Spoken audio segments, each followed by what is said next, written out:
Ladies and gentlemen, we have updates for Friday the 13th, Maxxxine, and Final Destination Bloodlines. Let's get into all of them!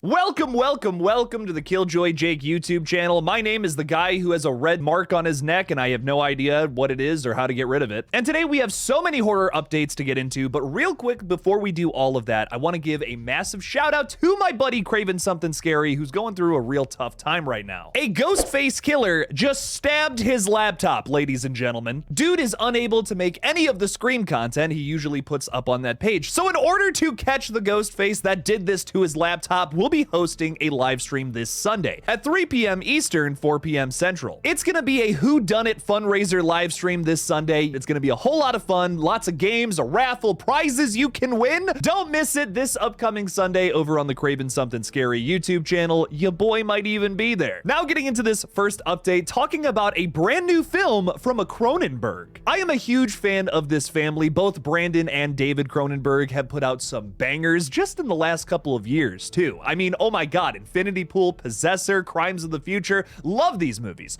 But now Caitlin Cronenberg is entering the world of film with a brand new film called Humane. IFC Films and Shudder have just acquired Caitlin Cronenberg's feature debut, arriving in theaters in just a month and a half on April 26th. If you're someone who can't make it out to the theaters though, no worries, this film will be streaming on Shudder on July 26th. The film is essentially a dystopian satire taking place over a single day, months after a global ecological collapse, which has forced world leaders to take extreme measures to reduce the Earth's population. Within a wealthy enclave, a recently retired newsman has invited his grown children to dinner to announce his intentions to enlist in the nation's new euthanasia program. But when the father's plan goes horribly awry, tensions flare and chaos erupts among his children. Talking about this announcement, Caitlin Cronenberg says, "It's thrilling that my directorial debut is being released by IFC Films and Shudder, two of the most fearless and supportive distributors out there." Something else I do want to note though is that where Brandon Cronenberg and David Cronenberg wrote their last couple of movies,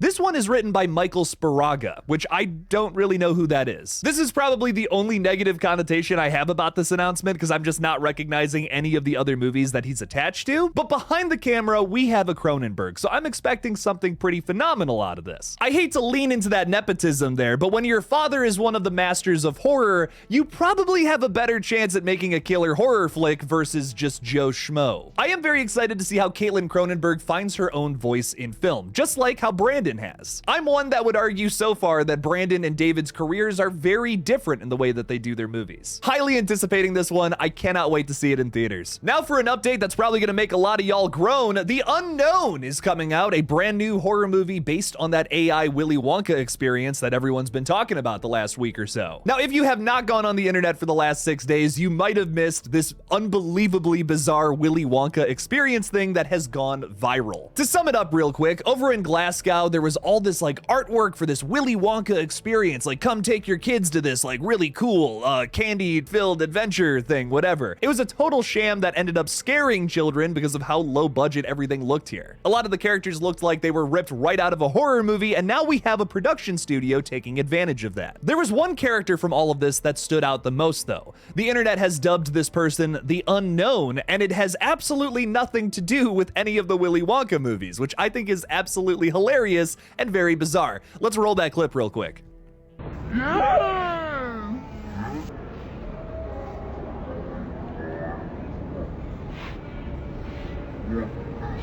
The Unknown has unveiled herself over on TikTok. Hello, it's Felicia, and this is my official unknown face reveal. So,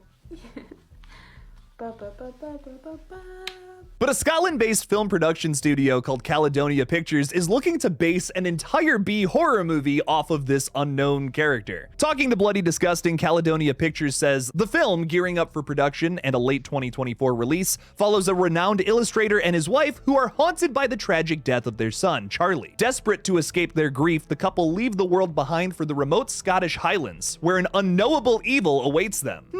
I wonder what this unknowable real evil could be. The company goes on to say, "We are excited to begin production and look forward to sharing more with you as soon as possible. We are actually only a few miles from the event, so it is quite surreal to see Glasgow all over social media worldwide." The Unknown is set to come out sometime later this year. Who knows if it's going to be anything special or another Winnie the Pooh Blood and Honey. Look out for it. Or don't. Blumhouse has been a bit of a punching bag on this page lately, considering some of their recent releases. Night Swim was a stinker. Imaginary that comes out this week I don't have the highest hopes for, but we do have Jason Blum talking a little bit about acquiring the rights to the Friday the 13th movie franchise, specifically, not the series. Let's talk a little bit about that. During an interview with Collider, Jason Blum talks about how he would love to get his hands on Jason Voorhees. Wow, that sounded gross considering that the first time we meet Jason, he's a little boy. But anyways, let's get back to this quote. Blum says, "Friday the 13th is not a Blumhouse project, but I'm trying to will it into being one. It's just a piece of IP I've always loved. And James Wan and Atomic Monster are very passionate about it, and I think we would have them shepherd it for us. That would be a lot of fun." Now, this is a very fascinating thing for Jason Blum to say, considering that Atomic Monster and Blumhouse just had this massive merger to turn into one company. While things have been tough for the Friday the 13th franchise over the course of the last 15 years with that whole lawsuit thing, which I tried to cover extensively, but oh my god, it was so much legal jargon, I almost got sick of it. We do have the return of the franchise coming later this year, with the series Crystal Lake coming to Peacock from A24. What's interesting about that is that who owns Peacock? Universal. What else does Universal own? Blumhouse. A lot still has to happen in order for Blumhouse to make a Friday the 13th movie, like the movie rights have to be acquired. Personally, I'm not against a Blumhouse Friday the 13th. I mean, listen, I'll criticize this company for essentially putting out the same movie every 2 months, which I fear that they're going to be doing again here just this week. But when it comes to slashers, I would say that Blumhouse usually hits. Usually. Not all the time, but sometimes they do. I mean, a Friday the 13th in the style of Halloween 2018, I'm not gonna be against that, man. That would be a lot of fun. Just don't try to stretch one tiny story across 3 movies this time around, and then we'll have something to talk about. Honestly, if they do 3 more Friday the 13ths, they should approach it just like how they did back in the 80s. Just like the same thing every single time with different characters. I would be fine with that, and it would be super true to the series. This is one of the only horror franchises where I will say they should do the same thing every single time, because there's a charm to it with Friday the 13th.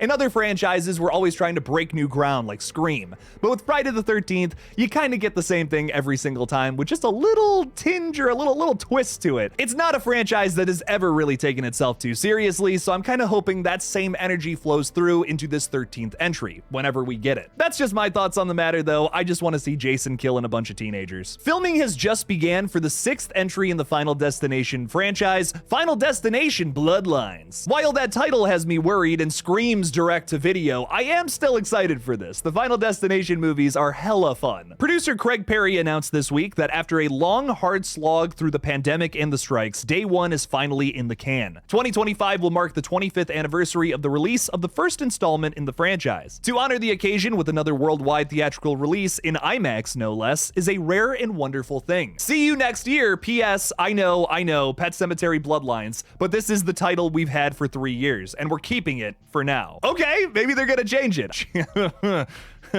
Okay. Besides that weird title, though, there is a lot to be excited for with this movie. The people that are going to be directing this one, Zach Lipovsky and Adam B. Stein, why was that hard for me to pronounce, are incredibly ambitious directors and got the job in the most ridiculous way you probably won't even believe me. They actually pre-made a video for their pitch to the studio for Final Destination 6, and it like showed like a fan cutting off somebody's head, like there was a fireplace in the background that like lit on fire. They both like died on screen, and the producers who were listening had no idea what to think of it. It immediately got them the job. It was a really cool little story that I talked about maybe like a year or so ago. Crazy stuff, man. Talking about part 6, franchise creator Jeffrey Reddick says this film dives into it in such a unique way that it attacks it from a different angle, so you don't feel like, oh, there's an amazing setup and then there's gonna be one wrinkle that can potentially save you, although you have to kind of make a moral choice about or do to solve it. There's an expansion of the universe that, I'm being so careful, it kind of unearths a whole deep layer to the story that kind of, yes, makes it really, really interesting. To translate, it sounds like what Jeffrey Reddick is trying to say here is that this isn't going to follow the same formula as the last 5 movies, which is really refreshing because after going through all 5 of those movies again,